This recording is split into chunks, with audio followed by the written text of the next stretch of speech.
Gautama went to every known master. Gautam उस समय के हर मशहूर गुरु के पास गए। उनकी बौद्धिक क्षमता और ज्ञान पाने की लालसा इतनी तीव्र थी कि जो चीज समझने में बाकी लोगों को सालों लग जाते थे वो कुछ हफ्तों में ही सीख लेते थे।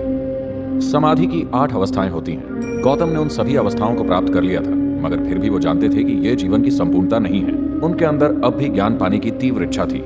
जब सारे उपाय बेकार हो गए तो उन्होंने अंतिम मार्ग का सहारा लिया, जिसे समाना कहते हैं। समाना साधकों के जीवन के सबसे मूलभूत पहलुओं में से एक ये है कि वो कभी भोजन नहीं मांगते, बस चलते रहते हैं। गौतम ने इस मार्ग को इतनी कठोरता से अपनाया कि वो उस दिशा में नहीं जाते थे जिधर भोजन मिलने की संभावना होती थी। वो बस सीधा चलते थे। इस प्रक्रिया में उन्होंने अपने शरीर को इतना नष्ट कर लिया, वो इतने कमजोर हो गए कि वो बस हड्डियों का ढांचा बनकर रह गए। वो कभी भोजन की तलाश में नहीं जाते थे। उन्हें जब भोजन दिया जाता था तभी खाते थे। एक दिन वो नीरांजना नदी के तट पर पहुंचे, जो 2 फुट गहरी एक छोटी सी धारा थी और उसका प्रवाह थोड़ा तेज था। उन्होंने धारा को पार करने की कोशिश की। आधी दूरी पर वो आगे बढ़ने में असमर्थ हो गए। उनके शरीर में और शक्ति नहीं थी।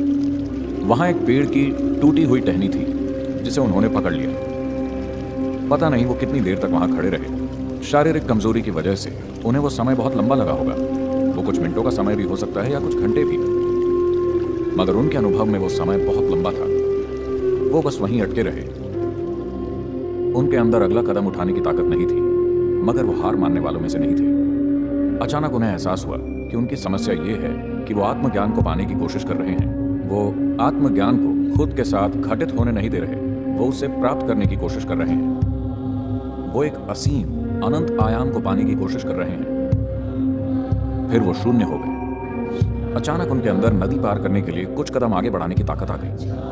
वो जाकर उस बोधि वृक्ष के नीचे बैठ गए। वहां बैठकर उन्होंने निश्चय किया, मैं यहीं बैठूंगा। या तो मैं आत्मज्ञान प्राप्त कर लूंगा या यहीं प्राण त्याग दूंगा। मैं यहां से नहीं उठूंगा। और वो बैठ गए। पूर्णिमा का चंद्र उग रहा था और उन्होंने परम ज्ञान प्राप्त किया और परमानंद की अवस्था में वहां बैठे रहे।